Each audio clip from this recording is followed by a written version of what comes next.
ఈరోజు మీరు కథల పుస్తకంలో తికమక కథ చదివారు కదా. ఓకే, ఆ కథలో ఉన్నటువంటి కొన్ని అక్షరాలు నేను ఇక్కడ గళ్ళల్లో రాయడం జరిగింది. దాని ద్వారా మీరు ఇక్కడ మీకు కొన్ని కాలమ్స్ ఇచ్చిన సరళ పదాలు, గుణింత పదాలు, సంయుక్త అక్షర పదాలు, ద్వితీయాక్షర పదాలు. ఈ గళ్ళల్లో ఉన్న అక్షరాలతోటి మీరు వాటిని రాయాలి. ఓకేనా? ఈలోపు మిమ్మల్ని గేమ్ ఆడిస్తాను. గేమ్ ఆడి అవుట్ అయిన వాళ్ళు వెళ్ళి ఒక్కొక్క పదం రాయండి. ఓకే, ఆడండి. Let's start game. ఫాస్ట్గా ఆడండి. స్టాప్. తనిష్ చాక్ పీసిందా? నువ్వు ఇష్టం, నువ్వు ఏ పదం రాసినా సరే ఆ పదం ఏ పదం అవుతుందో ఆ కాలంలోనే రాయాలి. ఏం రాద్దాం అనుకుంటున్నావు? రాజ్యం. రాయ్.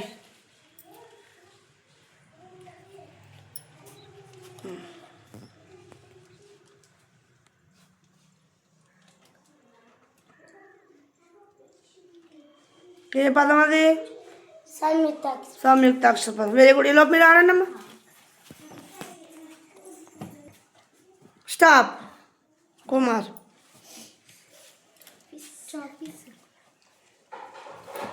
నువ్వేం రాద్దాం అనుకుంటున్నావు?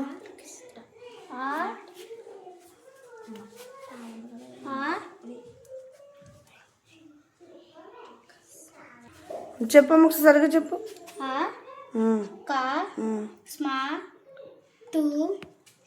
ఓకే, పాఠంలో పదం అది. అకస్మాత్తుగా రాయమ్మా. ఎక్కడ రాయాలి? రాయ్.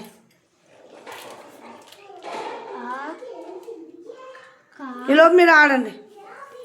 మీరు బాల్ పాస్ చేయండి. నెక్స్ట్ వాళ్ళు రెడీగా ఉంది కానీ బాల్ పాస్ చేసుకోండి.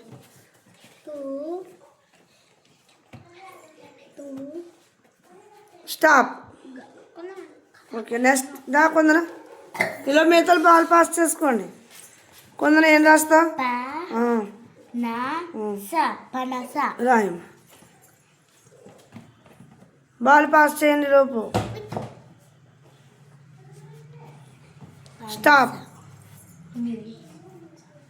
ఓకే, సాత్విక్ వెళ్ళు. ఏం రాస్తావు? రాజు. రాయ్. చాక్పీసండి. బాల్ పాస్ చేయండి. రాజు ఎక్కడ రాయాలి? గుణింత పదం. బాల్ పాస్ చేయండి. Very good. స్టాప్. ఎవరు? దా అకౌల్య. ఏం రాస్తావు నువ్వు? చూడు ఏ పదం రాస్తావు. వెతుకో. ఏం రాస్తావమ్మా?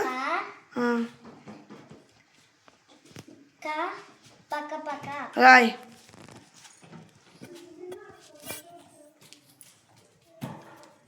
మీరు బాల్ పాస్ చేసుకోండి అంతే. అలాగా. స్టాప్. లలిత రెడీగా ఉండు. పక్క రా లలిత. చేపలు. రాయ్.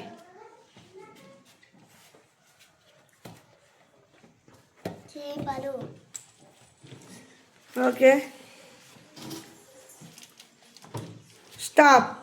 మహి. రాయ్. ఏం రాస్తున్నావు నువ్వు?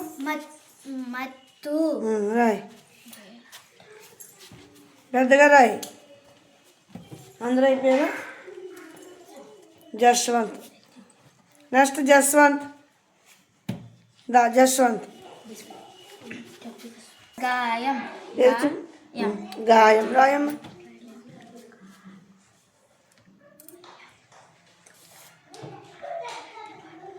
ఓకే, పిల్లలు చాలా బాగా రాశారు.